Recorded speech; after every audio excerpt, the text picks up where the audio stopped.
Subscribe now and press the bell icon. परम पिता परमात्मा पूर्ण ब्रह्म सर्व सृष्टि रचनहार सबके मालिक सर्वशक्तिमान सर्व कष्ट हरण परमेश्वर कबीर जी के असीम रजा से आप सभी पुण्यात्माएं परमात्मा की महिमा सुनने के लिए उपस्थित हुए। अब ये जो सत्संग चल रहा है इसका एक उपलक्ष्य अलग से है। वैसे तो परमात्मा की महिमा कभी किसी दिनों में हम सुनाएं वो तो उत्तम सर्वश्रेष्ठ ही होती है, लेकिन ये जो समागम है इसका एक विशेष महत्व है। फाल्गुन की अमावस्या और 17 फरवरी 1988 को मुझ दास को मेरे परम पूज्य गुरुदेव स्वामी रामदेवानंद जी ने नाम की भीख डाली थी और वो दिन कभी भुलाया नहीं जा सकता, जिसने हमारे कायाकल्प कर दी, जीवन पलट दिया। हमारे को एक अनमोल रत्न मिला। जिस दिन आपको उपदेश प्राप्त होता है परम संत से, वो आपका वास्तविक जन्म होता है। पहले मनुष्य जीवन अवश्य था, लेकिन कर्म मनुष्य के नहीं थे। मानुष जन्म पाए कर नहीं रटे हरि नाम, जैसे कुआं जल बिना बनवाया क्या काम। जैसे जिस कुएं के अंदर जल ना हो, वो कितना ही सुंदर उसका स्ट्रक्चर बना रखा हो, पक्का बना रखा हो, यदि उसमें जल नहीं है, जल है तो खारा है, तो वो नाम कुआं अवश्य है पर गुण कुएं के नहीं है।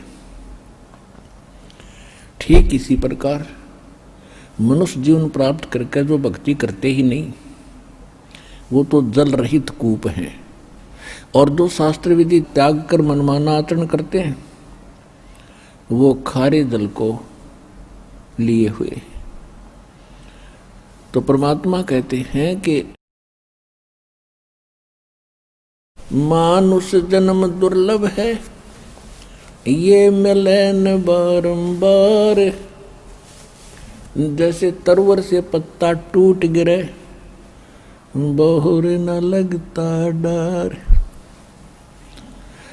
एक बार मानुष जीवन अपने हाथ से छूट गया, फिर यहाँ आप इसी रूप में नहीं आ सकते।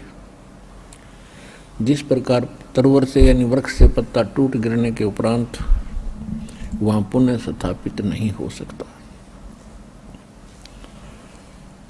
तो इसलिए परमात्मा कहते हैं राम नाम रटते रहो जब तक घट में प्राण, कबहू तो दीन दयाल के बनक पड़ेगी कान। श्वास उश्वास में नाम जपो, व्यर्था श्वास मत खो, ना जाने इस श्वास को आवन हो के न हो।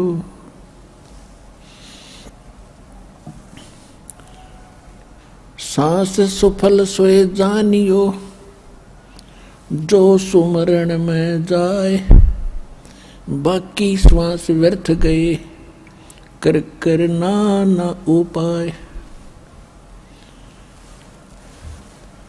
राम रटत कन्या बलि, साकेट भलो न पूत। जैसे छेरी के गल में गलथना, जिसमें दूध ना मूत। राम रटत कोड़ी भलो, चू चू पड़े जो चाम। वो सुंदर दे किस काम की, जा मुख नाही नाम। कबीर जिव्या तो वाए भली, जो रटे हरि नाम। नहीं तो काट के फेंक दियो, ये मुख में भलो ना चाम। राम रटत निर्धन भलो, चाहे टूटी घर की छान। वो सुंदर महल किस काम के, जहाँ भक्ति नहीं भगवान। परमपिता परमात्मा ने आके स्वयं ही अपनी जानकारी आप ही बताई है। हम जिस लोक में रहते हैं ये ब्रह्म का लोक है, सरपुरुष का लोक है। इसके 21 ब्रह्मांड का अक्षेत्र है और इस अक्षेत्र में, इस काल के लोक में, इसके काल के जाल में, इसको काल भी कहते हैं, सरपुरुष भी कहते हैं, ज्योत स्वरूपी निरंजन भी इसी को कहते हैं। तो हम यहाँ आकर फंस गए अपनी गलती से। परमात्मा को रिजेक्ट किया हमने और इस काल भगवान को चुना। हृदय से इसको हम चाहने लगे सतलोक में, और जिस कारण से परमात्मा के दिल से हम उतर गए। और परमेश्वर ने फिर हमारी इच्छा से, हमारी प्रबल इच्छा थी इसके साथ आने की, तो यहाँ भेज दिया। और फिर हम यहाँ आकर के इसने इतने दुखी कर दिए। ये हमें जानबूझकर सताता है, परेशान करता है। इसलिए सताता है कि हम इसके संतान नहीं हैं। हम परमपिता परमेश्वर कबीर देव जी की संतान हैं, चाहे चींटी है, चाहे हाथी है, आज गधा बना, चाहे कुत्ता, चाहे सूअर बना, चाहे किसी मजहब धर्म के अंदर रह रहा है, चाहे कोई रंक है या सेठ है, राजा है। ये सभी आत्माएं, चाहे ब्रह्मा विष्णु महेश, ये देव हैं, अन्य जितने देव हैं, ये सभी परमात्मा कबीर जी की आत्मा हैं। और इसने वहाँ गलती करी थी काल भगवान ने, जो उस लोक में शोभा नहीं देती, जो वहाँ ऐसा करने वाले को निष्कासित कर दिया जाता है। जिस कारण से इसको वहाँ से निष्कासित किया, इसने अपनी गलती की सजा पाई और विरोध भगवान से शुरू कर दिया। ये आप जी को इसलिए सताता है कि जितने आप दुखी होगे उतना ही आपका पिता दुखी होगा। इसलिए आपका जीवन हराम कर रखा है। आपको पता ही नहीं था अभी तक हम ये कष्ट क्यों भोग रहे हैं। आप हमारे को ऐसे रोका हुआ इस काल भगवान ने जैसे कसाई बकरे पालता है। पुण्यात्माओं, प्रथम बार तो आपको ऐसा लगता है कि ये कोई कथा हुई, ये कोई कहानी हुई, हमने कभी सुना ही नहीं। भगवान बड़ा दयालु है, कैसी बढ़िया मौसम बनाया है, कैसे फल फ्रूट दिए हैं, कैसी बढ़िया कनक बाजरा ज्वार बनाई है, कितनी शीतल हवा चल रही है, दिन रात बनाए हैं, और बढ़िया दरिया बह रही है, शीतल जल इनके अंदर है। तो हम ये सोच लेते हैं कि बहुत परमात्मा हमारी बड़ी केयर टेक करता है, बड़ा देखभाल करता है, हमारे लिए कितनी व्यवस्था कर रखी है, तो बड़ा दयालु है ये भगवान। और जब हम किसी का बेटा मरता है, किसी की बेटी मरती है, पूरा का परिवार नाश हो जाता, अक्षेत्र का अक्षेत्र विनाश को प्राप्त हो जाता है किन्हीं भी कारणों से। फिर हमारी बुद्धि वहां जाती नहीं कि ये कहाँ गई उसकी दयालुता, क्योंकि हम जीव हैं और जीव की बुद्धि की सोच जीव सतर की ही होती है। और यदि हम इतना विचार करते तो कोई ना कोई विकल्प खोजते, अवश्य कभी चर्चा करते कि ये क्या जीवन हुआ भाई। कल तक ये व्यक्ति अपने बच्चों में कितना प्यार से रह रहा था और जिस मकान को बनाने में इसने अपना जीवन निछावर कर दिया, जो संपत्ति इसने संग्रहित करी, और वो सारी छोड़ कर चला गया। तो इससे आगे हम सोच नहीं सके थे। और ये मान लिया था ऐसे तो भाई होया करे, ये तो होता ही है। तो जब तक हमें कोई विकल्प नहीं है तो हमारी यही सोच रहेगी कि ऐसा तो होता ही है। अब इस ज्ञान से पता चलेगा कि ये गलत हो रहा है और हमारी गलती का परिणाम हमें भोगने को मिल रहा है। अब जैसे आदरणीय धर्मदास साहिब जी को परम पूज्य परमेश्वर कबीर जी ने धर्मदास जी के प्रश्न के उत्तर में ये कहा था कि धर्मदास, आप और ये सभी प्राणी इस झूठे सुख को सुख मान बैठे हो।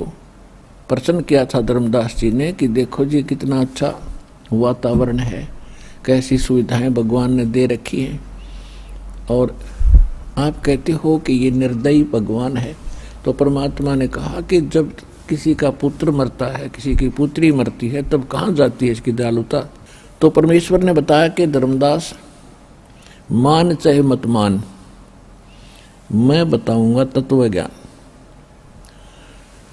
इसने आपको अपने स्वार्थवश पाल रखा है, उसके लिए इसने अपने 3 पुत्र छोड़ रखे हैं, यहाँ के प्रधान बना दिए। रजोगुण युक्त ब्रह्मा जी को बना दिया, सतोगुण युक्त विष्णु जी को, और तमोगुण युक्त शंकर जी को। और ये तीनों ही आपकी उत्पत्ति का, आपकी यहाँ स्थिति यानी आरोग्य के रखने का और मारने के यही कारण है। और इसका मूल निमित्त है इनका पिता, उसको शराब लगा हुआ है 1 लाख मानव शरीरधारी प्राणियों का आहार करने का, और जिसके लिए इसने अपने 3 पुत्र तुम्हारे रखवाले छोड़ रखे, जैसे कसाई बकरे पालता है। तो परमात्मा ने बताया कि जैसे कसाई बकरे पालता है, ऐसे आप जी को इसने रोक रखा है। अब वो बकरे तो अमुक बकरे होते हैं बेचारे, ना जुबान उनके, और उनके लिए कसाई क्या करता है, एक विशेष स्थान बनाता है, उसके ऊपर एक झोपड़ा डालता है, शेड डालता है, गर्मी और सर्दी ओलों से बचाने के लिए। उसका एक लंबा चौड़ा चरागाह भी रखता है, उसी में एक छोटा सा तालाब भी बना देता है, और यदा कदा जाकर के वो उन बकरों के ऊपर हाथ फेरता है, और वो बकरे उसको प्यार करते, एक नेक व्यक्ति मान के कि देखो हमारी कितनी केयर टेक कर रहा है, हमारी कितनी संभाल रखता है। और जिसमें उसको आवश्यकता पड़ती है 10 बकरों की, 5 बकरों की, इससे अधिक बकरों की या बकरियों की, तो उस समय वो नहीं देखता किसका बेटा मरेगा, किसकी बेटी मरेगी। उसने तो छांट लेने हैं मोटे मोटे, जिनमें अच्छा मांस हो, और निकाल ले जाते हैं। उस समय बकरों को भी आभास हो जाता है कि इनकी खैर नहीं है, और वो भागते हैं इधर उधर, एक दूसरे में दौड़ते हैं और मिमाते हैं, चिल्लाते हैं। कुछ देर के बाद वह जीव बुद्धि सेट हो जाती है। तो परमात्मा कहते हैं कि आप जी को इस काल भगवान ने ऐसे रोक रखा है, तेरी समझ में आओ चाहे मत आओ, ये फाइनल समझ लेना।